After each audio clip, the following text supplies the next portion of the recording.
Vamos a empezar esta clase tratando el tema distribución de muestras. Si nosotros tenemos en un conjunto representada la población de una determinada variable, de ella podemos extraer varias muestras posibles. Cada una va a estar caracterizada por algún parámetro de estadístico.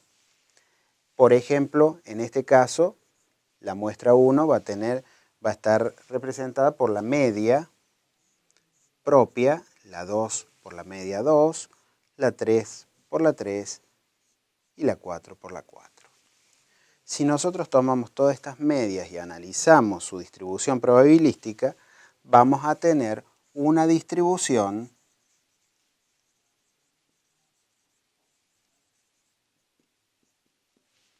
muestral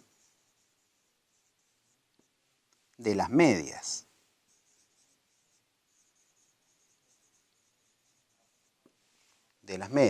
Lo mismo podemos hacer con el desvío estándar o con cualquier otro parámetro que nosotros necesitemos de analizar. Hacer un análisis sobre las medias del problema. Si nosotros planteamos el análisis de esta distribución muestral de las medias, podemos calcular su desvío estándar. Cuando hablemos de desvío estándar de la muestra de las medias, lo vamos a llamar error estándar de las muestras. Si hacemos lo mismo con el rango, vamos a llamarlo error estándar del rango de las muestras.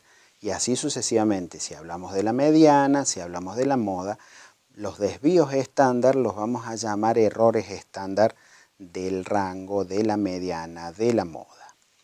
Bueno, ahora pasando a ver cómo se clasifican las muestras, nosotros en pantalla vamos a tener que las muestras se pueden clasificar en probabilísticas y no probabilísticas. Ahora vamos a hacer un pequeño análisis de cuáles son las muestras probabilísticas y cómo se puede analizar. Uno de los tipos de muestras probabilísticas es la muestra aleatoria simple, en la cual requiere que todas las muestras tengan igual tamaño y tengan igual probabilidad de ser seleccionadas. Para ello se puede utilizar algún método aleatorio, por ejemplo, numerar o nombrar las muestras y utilizar un bolillero, o bien realizar utilizando una tabla de números aleatorios. Otra de las variantes es la muestra sistemática, es decir, que nosotros numeramos toda la población y definimos el tamaño de la muestra.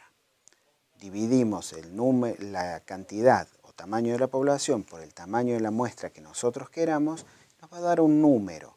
Ese número va a ser la cantidad de elementos que va a tener nuestra distribución muestral. Por ejemplo, si la población son 50, queremos analizar lo que pasa con muestras de 10 unidades cada una, nos va a dar 5. Vamos a tomar uno de cada uno de ellos hasta 5 que sean los seleccionados.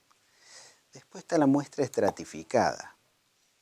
La muestra estratificada significa dividimos la población en estratos semejantes, lo más homogéneos posible, y tomamos una muestra de cada uno de estos estratos. Si nosotros tenemos la precaución de que los estratos sean lo más homogéneos posible, las muestras que nosotros vamos a retirar va a necesitar ser lo más pequeña posible. Entonces el trabajo se reduce bastante. En el caso de las muestras por conglomerado también se divide la población, pero se arman grupos de muestras que sean lo más heterogéneo posible, es decir, lo más representativo de la población en general. Entonces de esa manera retiramos o analizamos uno de esos grupos sabiendo que eso podemos inferirlo hacia la población total. Bueno, en este momento vamos a ver ahora las muestras no probabilísticas. Entre ellas se puede considerar el muestreo por juicio, es decir, necesariamente lo va a realizar una persona que tenga experiencia en el asunto que tenemos que considerar o mucho conocimiento sobre el mismo. En el caso de muestreo por conveniencia, que es otra no probabilística, se prioriza la facilidad de obtención de la muestra, el que sea económica o el que sea conveniente. En el caso de muestreo probabilístico por bola de nieve, nosotros seleccionamos individuos y a su vez estos individuos seleccionan nuevos participantes para nuestra muestra o nuestra distribución muestral. En el caso de muestras probabilísticas por cuotas, la muestra tiene igual proporción de individuos que toda la población respecto a un fenómeno determinado, alguna característica de esa población o algún rasgo conocido de esa misma. A continuación, ustedes realizarán una actividad a los fines de organizar todos los conceptos que han visto hasta ahora. Nos vemos a la vuelta y que sea con mucho éxito.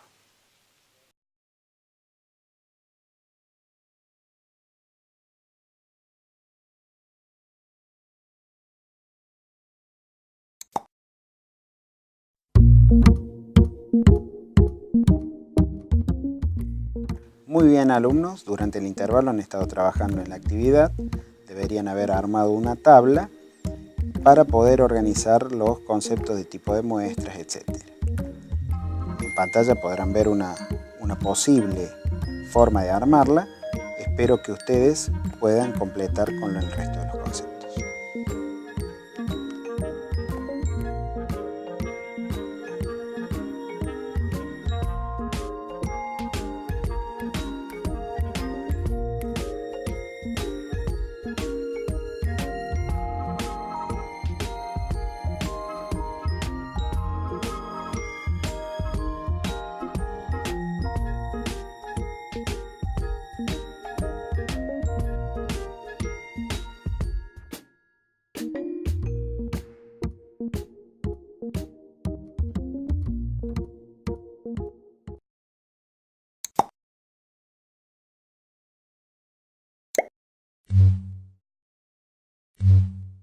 Bueno, ahora vamos a explicar o tratar de explicar el teorema central del límite.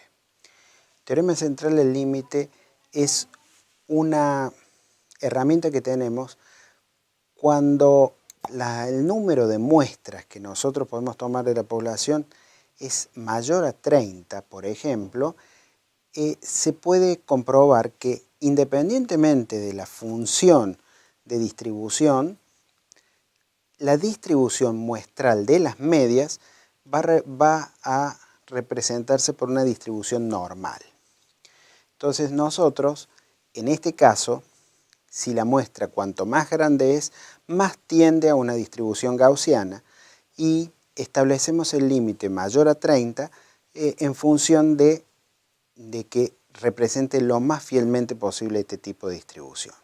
A continuación veremos tres diferentes funciones con diferentes números de muestras y veremos cómo se van desarrollando en pantalla las distribuciones muestrales de la media. En la primera columna, la población va a estar representada por una población que se distribuye en forma normal. Veremos a continuación hacia abajo, dentro de la misma columna, que la distribución muestral para n igual a 2, o sea el número de muestras 2, ya mantiene la distribución normal. Para n igual a 5 se hace más pronunciada y para n igual a 30 se representa también por una distribución normal bien marcada la media. En la segunda columna representamos una población uniforme, o sea la función es uniforme. Para n igual a 2 hacia abajo, vemos que se transforma en una pirámide. Para n igual a 5 ya toma una forma de distribución normal y para n igual a 30 ya es bien marcada la distribución normal. En la tercera columna tenemos una población que está representada por una función exponencial. A continuación, para n igual a 2, ya la función parece normal con un sesgo.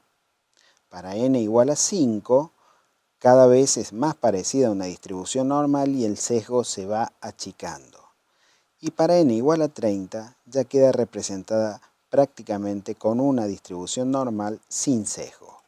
Es decir, esto nos revela que independientemente de la forma de la distribución de la población, acá tuvimos normal, uniforme y exponencial, la distribución muestral de las medias siempre se refleja en una distribución normal.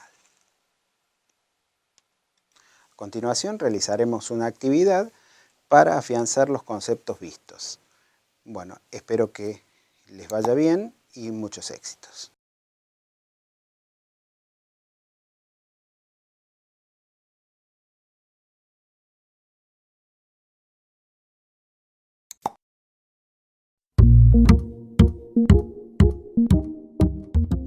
Muy bien, alumnos, durante el intervalo han estado trabajando en una actividad donde tenían que construir una tabla y responder las preguntas solicitadas. Para poder orientarlos, en pantalla van a ver una forma posible de armar esta tabla. Observen que el primer concepto de la tabla ya aparece respondido, queda en ustedes detectar y ubicar el resto de los grupos.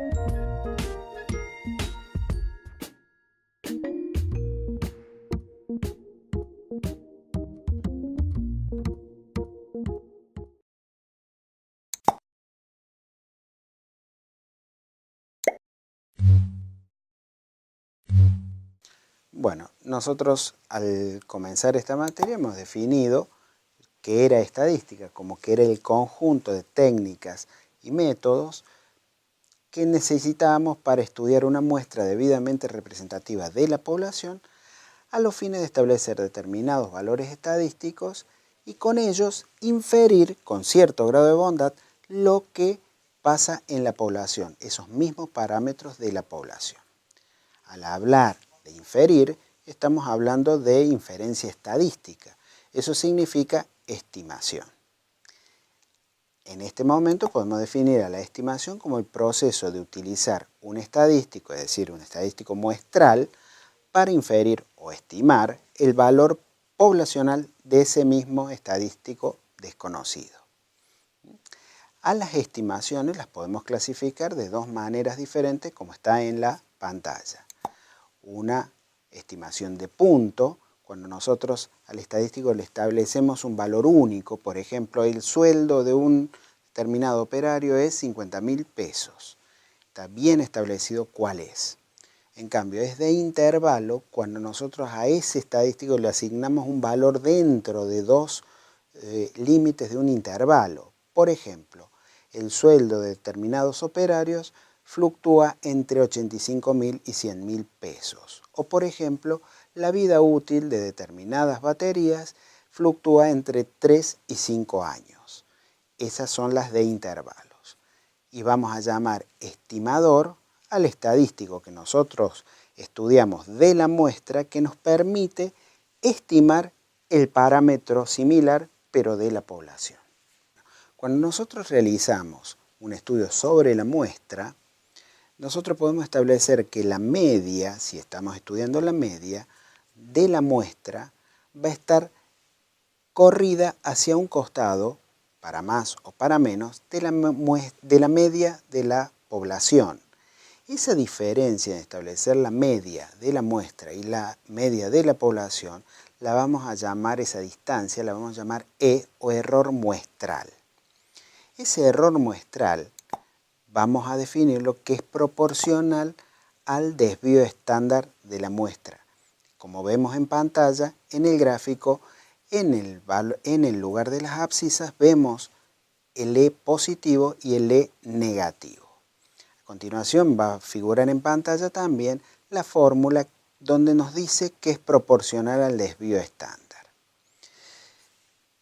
Definiendo el desvío estándar de la muestra como el desvío estándar de la población sobre la raíz cuadrada de n, n es el número de elementos de la población, nosotros podemos establecer ahí una correlación entre el error muestral y los desvíos estándar. Este error muestral nosotros podemos preestablecerlo de que no supere determinado valor a los fines de concentrar en determinados valores los parámetros de la población. A continuación realizarán una actividad para organizar los conceptos de este bloque en forma gráfica y práctica. Nos vemos a la vuelta y que sea con mucho éxito.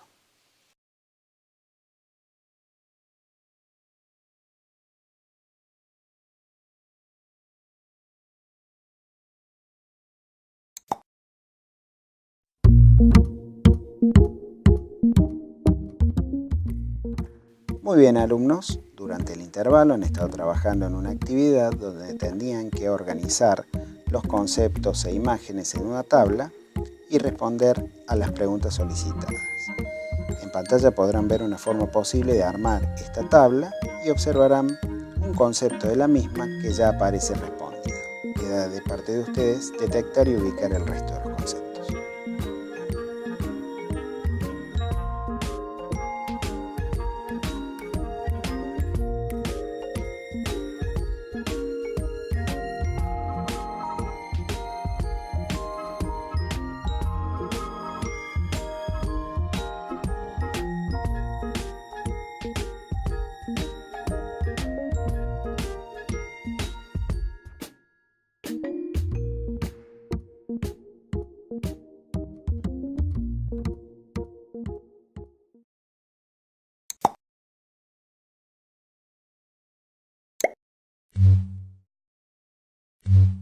A continuación veremos los conceptos de covarianza y coeficiente de correlación.